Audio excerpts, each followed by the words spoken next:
네, 여보세요? 정세균 네, 국무총리 연결되시는 그 비서관님이십니까? 예, 말씀하십시오. 네네. 저는 제주도에 있는 이향이라고 하는데요. 예, 안녕하십니까? 네, 안녕하세요. 다름이 예, 아니라 제가 예, 지금 그 뉴스를 보고 너무 놀래가지고 예, 지금 행정 긴급 명령이라는 것 자체가 용어 자체가 위헌적인 거 혹시 알고 계시나요? 예, 그, 말씀하십시오. 예, 네네. 집회라고 하면은 5개 집회에서 금지 사유가 되지, 예, 이렇게 그 종교 집회에 대해서는 헌법 37조에 의하면 거기 예, 종교에 대한 그 집회에 대한 그 예배 금지를 할 수가 없게 되어 있습니다. 예, 그럼에도 예, 불구하고 이런 위헌적인 그 용어를 함부로 쓸 수 있다는 거는 제가 예, 보기에는 헌법에 대해서 아예 기초 상식이 없으시거나 아니면 예, 헌법에 대해서 지금 이해를 잘 못하고 계셔서 예, 실수하신 것 같아서 전화를 드렸어요. 예, 그리고 지금 제가 굉장히 우려하고 있는 점은 사랑의 교회 하나를 지목해서 예, 어제 그 모든 공무원들을 출동시키시고 또 경찰도 투입하셨잖아요. 만일의 예, 사태에 대비한다 하는 부분들은 예, 그 예, 사태를 만들어내기 위한 저는 하나의 그런 쇼라고 봅니다. 왜냐하면 모든 사람이 그런 상황에 있게 되면은 흥분을 하게 돼요. 예, 왜냐하면 나는 여기 그런 폭력적인 그런 말이나 행동이나 할 뜻이 없이 왔어도 경찰이 그렇게 바리케이트를 치고 자기를 향해 있고 그리고 모든 기자가 그거에 대해 취재를 하러 온다고 생각을 하면 화가 안 나는 사람이 있을까요? 저는요, 지금 정세균 국무총리가 이 예, 국론을 분열시키고 예, 지금 문재인 정부에 대해서 굉장히 반감을 가지는데 일조를 하고 있다고 생각합니다. 예, 왜냐하면 지금 보시면요, 지금 긴급 행정명령이라고 해서 맨 처음에 모든 지금 언론이 교회가 맨 처음에 앞장서 있습니다. 교회가. 예, 교회를 뭐 일부 종교 예배 강행 이렇게 하잖아요. 그런데 예, 사실 한번 입장을 바꿔서 생각을 해보세요. 교회에다가만 지금 강행이라고 말을 쓰시는데 그러면 직장 출근 강행, 지하철 운행 강행, 그다음에 음식점 영업 강행, 그다음에 그 나이트클럽 운영 강행 이런 표현 안 쓰시잖아요. 콜센터 운영 강행 이런 말 안 쓰시잖아요. 요양병원 운영 강행 이런 말 안 쓰시잖아요. 그런데 그 특정 그 교회를 딱 지목을 해가지고 신천지는 교회에서 봤을 때는 그거는 기독교라고 치지를 않습니다. 그렇지만 신천지랑 지금 교회를 같이 하나로 묶어가지고요. 이렇게 하는 것은 저희들에 대한 굉장히 명예를 훼손하는 것이고 그리고 지금 저희 어떤 국민의 국익을 위한다고 하셨는데 저희들 기본권 권리에 대한 침해가 더 크다고 저는 생각합니다. 이게 지금 우리가 종교의 자유라는 그 기본권이라는 게 헌법에 37 명확히 기재되어 있음에도 불구하고 이것을 긴급 명령이라고 하면은 이게 강제성을 띠게 되지 않겠습니까? 그리고 강제성을 띠게 되고 어쨌든 지금 법적인 조치를 취하고 구상권을 청구하겠다 그렇게 얘기를 하셨는데 그러면은 처음부터 그 막지 못했던 것에는 모든 원인을 지금 다 이쪽에다 뒤집어 씌우는 거라고밖에 생각이 안 돼요. 그렇기 때문에 저는 정부가 만약에 국론을 이렇게 분열시키고 그리고 지금 모든 그 정부의 그 책임에 대해서 혼자 지금 자화자찬하고 있다고 저는 그거에 대해서는 절대 전 동의할 수가 없습니다. 처음 초기서부터 못 맞고 그 많은 복인자들이 퍼져 있는 건 사실이고요. 그리고 예, 지금 서울시 같은 경우에 보시면요. 지금 한 달 새에 2000% 이상이 늘어났어요. 맨 처음에 15명인가 300명 늘어난 거 아시죠? 대구에 묻혀가지고 여기에 대해서는 퍼센테이지가 나오지도 않고 있습니다. 그리고 그 서울에서 그 종교인에 대한 발생 비율이 5.7%밖에 안 돼요. 사실. 15명인가 밖에 안 나왔습니다. 확진자가. 그죠? 그렇게 되면은 사실적으로 봤을 때 엄연히 이것은 공정하고 중립적으로 보도를 해야 되고 그리고 집행을 할 때는 미국처럼 만약에 전체 자가격리 아니면 프랑스처럼 전체 2주간 영업 정지라고 했었어야죠. 이렇게 해서 국가 재난 상태라고 했을 때는 모든 그런 그 기독교인들이 이해를 합니다. 하지만은 지금 언론을 한번 보십시오. 뉴스 자막부터 모든 그 영상 화면 캡처 처리 어느 교회가 나옵니까? 사랑의 교회가 나오지요. 그리고 신천지가 나옵니다. 그러면 이 두 개가 지금 기독교를 대표하는 데입니까? 아닙니다.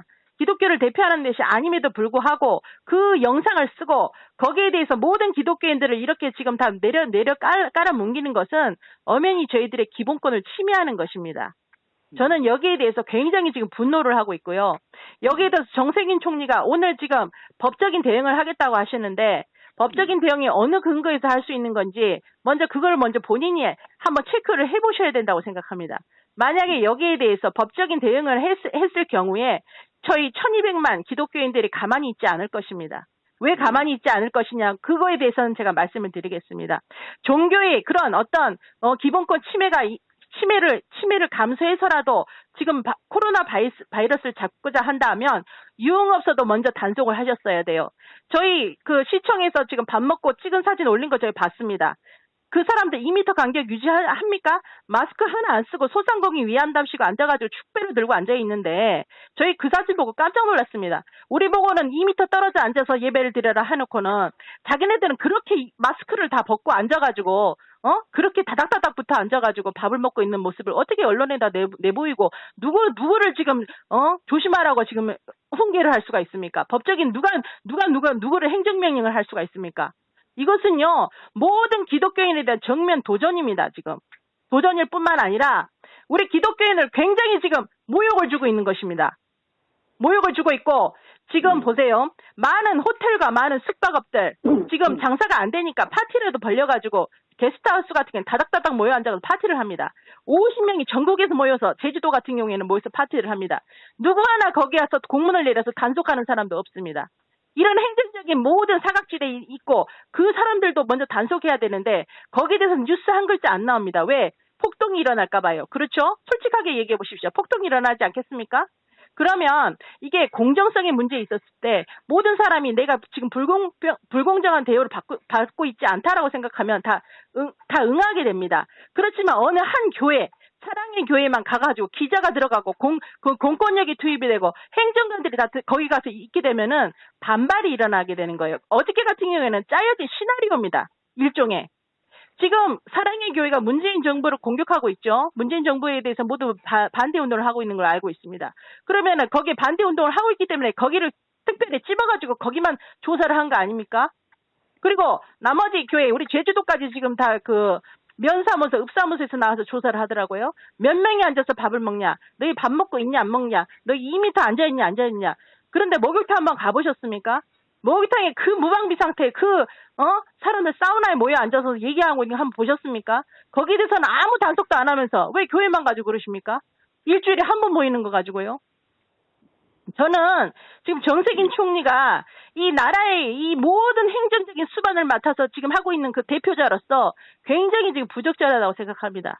이거는 중립성을 어길 뿐만 아니라 헌법에 대해서 굉장히 위헌적인 일을 하고 계세요. 그리고 보좌관님이십니까 혹시? 예, 말씀하십시오. 예, 보좌관님이시면 여기에 대해서 반드시 전달해 주셔야 됩니다. 이거 지금요, 굉장히 지금 분노를 하고 있습니다. 모든 기독교인들이 분노를 하고 있고, 지금 이렇게 강압적인 자세로 계속 나오신다고 하면요, 저희는 종교 탄압으로밖에 볼 수 없습니다. 지금 중국에서 어떻게 하고 있습니까? 교회를, 불을 태우고, 그다음에 포크레인을 가져서 문들어버리고, 십자가를 불태우고 하고 있지 않습니까? 문재인 정부가 지금 중국에 대해서 굉장히 친중적인 노선을 걷고 있는데 저는 같은 맥락이라고 봅니다. 이렇게 되면 우리는 다 그렇게밖에 해석을 할 수가 없는 거예요. 아, 이제 앞으로 이렇게 가겠구나. 그러면은 기독교인들은 기독교인들은 예수 그리스도로 해서 목숨을 버릴 수 있는 순교의 각오가 되어 있습니다. 그렇게 되면은 앞으로 기대하셔야 될 건 뭘 기대하시느냐? 순교의 각오로 지금 정세균 총리에 대해서 대항하고 맞설 것입니다. 이렇게 종교를 탄압하게 될 경우에는요. 그리고 어쨌든 가장 먼저 헌법을 수호하셔야 될 분이 헌법에 대해서 전혀 기초적인 지식 없이 지금 위헌적인 그런 용어를 남발하고 계시고 그걸 또 브리핑을 하고 그걸 또 언론에다 내보이고 기독교를 욕보이고 기독교에 대해서 어떤 심판을 하겠다. 우리는 마치 바이러스를 뿌리는 사람처럼 그렇게 보도를 하고 계시는데요. 가장 최초의 잘못은 행정실입니다. 정세균 총리입니다. 그리고 법무부 장관, 추미애 장관이고요. 왜 먼저 막지 못했습니까? 몽고 같은 경우에는 지금 요번에 최근에 확진자가 1명 나왔습니다. 1명. 프랑스인 1명. 처음 초기에 막았으면 이런 일이 없었을 텐데 이런 일이 여태까지 발생한 거예요. 자영업자들 지금 다 죽었습니다. 알고 계십니까? 저희 대출을 받기 위해서 제가 서 있었는데 3,000명이 앞에 있습니다. 3,000명이. 장사가 하나가 되지를 않아요. 이런 상태에서 이렇게 지금 국론을 분열을 시키고 이렇게 지금 자극적인 그런 모든 대응으로 인해서 지금 모든 그 책임을 다 회피하려고 하신다? 저희들은요 봤을 때 이분이 지금 굉장히 저는 존경하는 분으로 알고 있었습니다. 그래도 옛날에 기업인이셨고 나는 우리 참 기대를 하고 있었습니다. 그런데 같은 제가 기독교인으로서 여기에 대해서는 정말 동의를 할 수가 없습니다. 그리고 앞으로 이렇게 계속 기독교를 욕보이신다면은 이것은 정말 1200만 모든 기독교인들이 다 들고 일어설 것입니다. 거기에 대해서 정세균 총리는 반드시 그것을 알으셔야 되고 제가 마지막 그 일어서기 전에 지금 전화를 드리는 겁니다. 네, 알겠습니다. 저희 지금 굉장히 부당하고 있다는 거 이해를 좀 하셨습니까? 예, 무슨 말씀인지 알겠습니다. 네. 저희가 그 강행이라는 그런 용어도 빼주십시오. 그러면 지하철 운행 강행, 그 다음에 콜센터 운영 강행, 이런 걸 다 쓰셨어야죠. 지금 콜센터 운영하고 있지 않습니까? 그 콜센터에서 그런 많은 확진자가 나왔어도요. 그렇지 않습니까? 그런데 그런 말 안 쓰지 않습니까? 왜 기독교만 이렇게 차별을 하십니까? 분명히 얘기하셨잖아요. 차별과 혐오를 없애겠다고.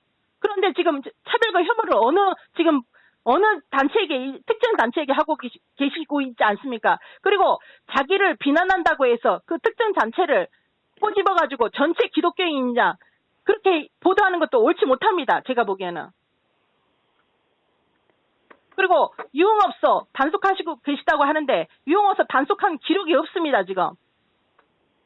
어저께부터 그거 발표한다고 시작을 하셨는데 공무원들 안 돌아다닙니다.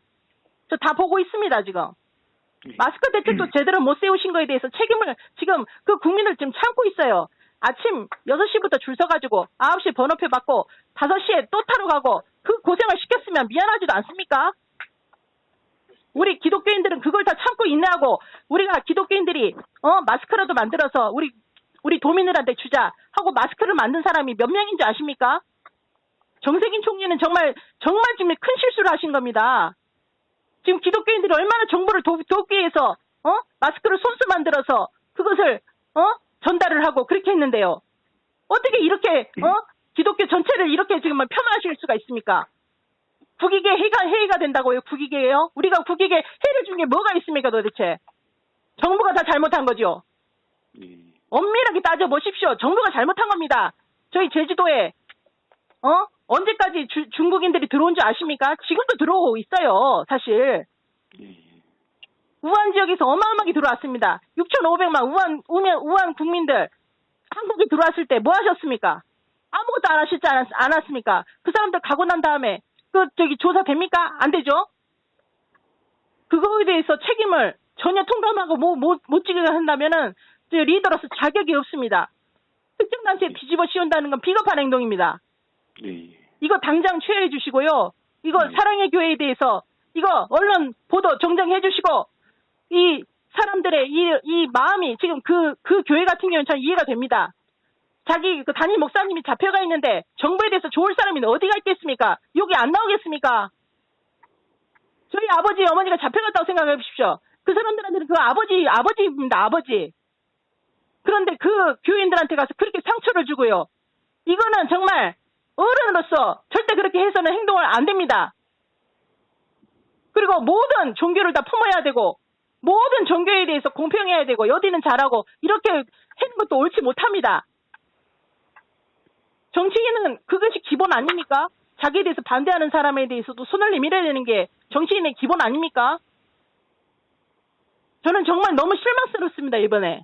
그리고 정세균 총리에 대해서 정말 지금 다시 보게 되고 문재인 정부에 대한 반감도 생겼습니다. 앞으로 이런 일이 계속되지 않도록 지금 보좌관님 꼭 좀 전달해 주시고 여기에 대해서 반드시 즉각적인 그런 시정 명령을 내려주십시오. 예, 알겠습니다. 네, 꼭 좀 부탁드리겠습니다. 네, 소중한 의견 감사합니다. 예, 감사합니다. 네.